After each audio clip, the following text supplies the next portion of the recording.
Working in Business, a guide for yogis. So my name is Walsh. I have been working in business training for the last 10 years. 10 years ago, I was like a humanitarian worker that did martial arts and yoga and things like that, kind of a bit of a hippie in some ways. And I didn't know anything about that. So in that 10-year journey, I feel like I've learned quite a lot. I've worked with some fairly big companies like Unilever and L'Oreal and Shell and IKEA, you know, fairly big kind of corporate entities. I work with banks, I've worked with and other mainstream environments like the police and military forces, all sorts of things. And what I've ended up being quite expert in is helping people from alternative backgrounds like yoga and dance and martial arts work in those environments. I wrote a little ebook, which I highly recommend, called Working in Business, a Guide for Hippies. Obviously, the title's a bit silly and provocative. You don't have to be a hippie and it's not just business, but you get the idea. So this today specifically for yoga teachers, and yoga teachers may want to actually do actual yoga in business, like a yoga class, like a corporate yoga class. And I mean, I'm not going to tell them how you do desk yoga or the key things is like how to work with business. So I'm not going to talk about like the technical aspects of, you know, moderating postures and things. Or they might be wanting to say run a stress management workshop, probably more money in that than actually just doing regular yoga, if that's your aim. Or even doing something like embodied leadership, which is doing work with the body in other contexts in business, and that takes a bit more training. So I'll go through these different options. Things to be careful of. God, there's a lot I could say. Let me start with language. That's really important. So using language which makes sense, which is clear, which is operational. Look at the video on this channel on operational language use, on language mistakes, so that you're not turning people off.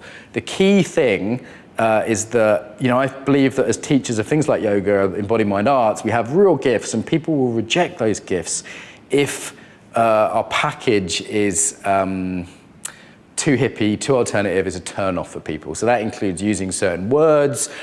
Get an intelligent 10-year-old to sit in one of your classes, get him to take a note of every silly hippie word that you say, yoga jargon that you say that doesn't make any sense. You talk to about what you do to your slightly conservative right-wing uncle, get him to tell you like what are the words that don't make sense. Take some of that jargon out. The Sanskrit's not necessary, guys. Take out the sort of the flowery words and the, you know, there's some really ridiculous things that people say that are just going to turn off the average business person. Dress appropriately. You know, it's a simple one, but you can be 10% weirder in a business environment, maybe. I mean, people get you in because you have a bit of color and flavor and something alternative, sure, but you can't be too weird, you know, and maybe the psychedelic leggings with the dolphins on aren't the best ones to wear for the corporate yoga class, if you don't mind me saying. So yeah, generally in terms of toning the weirdness down a little bit, while, you know, still owning that you've got something to give there, I think that's very helpful. Key things about reliability. It sounds ridiculous, but I know loads of yoga people who are really late and don't, you know, invoice on time or do what they say. That's really important in most business environments. It's like people's time is the precious thing. So don't waste people's time and absolutely be a person of your word.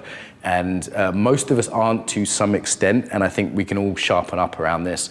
And in business environments, that's really, really helpful, having that reliability. I mean, your own embodiment's key, right? So if you come in and you're like, hey, my name's Rainbow Flower, and, you know, I'm here to teach you some yoga, that's not so helpful. They're coming in and saying, hello, my name is Rainbow Flower, and I'm here to teach you about some yoga, and this is what you're going to get from it. The aim is important in business. This is the purpose. This is what you're spending your money and, more importantly, your time on. This is what you will get out of it. So not assuming that their motivations will be yours, but actually saying, you know, what do you want to get out of it? Getting that clear, and it may be with a HR person or a managing director. Being able to speak some of their language is helpful. You know, I actually used to subscribe to HR magazine just to learn what a KPI and an ROI and you know, whatever, you know, these kind of jargons in business. I actually learned some of their languages, and whenever I work with a new client, I pick up some of the language they speak. I use metaphors that they use. I might say, okay, we're changing our operating system. If I'm working in a computer company, you know, if I might work in a bank, I might say this is about getting out of the red stress-wise and into the black, you know, so there's different terms depending on who I'm working with.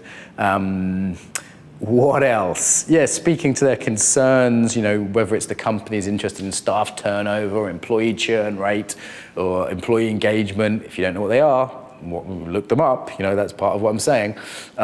They're really, really useful things as well. So connecting to people you care about. Oh, the deeper stuff. So I had all these kind of like enemy images of business people when I came in, you know, like weird fantasies that they were going to be not nice people.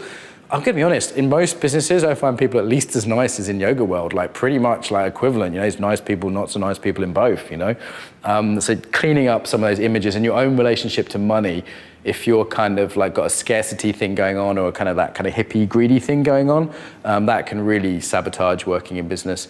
And people will smell that. If people feel judged by you, they will smell it, even if it's only subtle. So really for me, it's like just looking at the level of that we're all human, and I've got this thing, the gift that I want to help people with. I've got this yoga, this embodiment, whatever it is, and I really don't want the package to put people off, or some of my own kind of shadow, my own shit basically to put people off. So look at that book, Working in Business: A Guide for Hippies, if you want more. There's a few out the bag. I'm sure I'm missing some critical ones. It's late in the day and I'm tired, but there's loads more online if you want to look it up.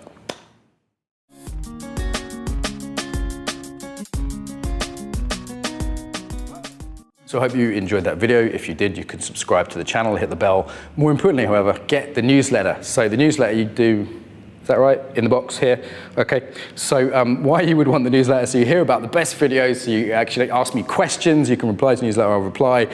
You can hear about events, teacher trainings, other things that are happening, and stay in touch more reliably. So newsletter there.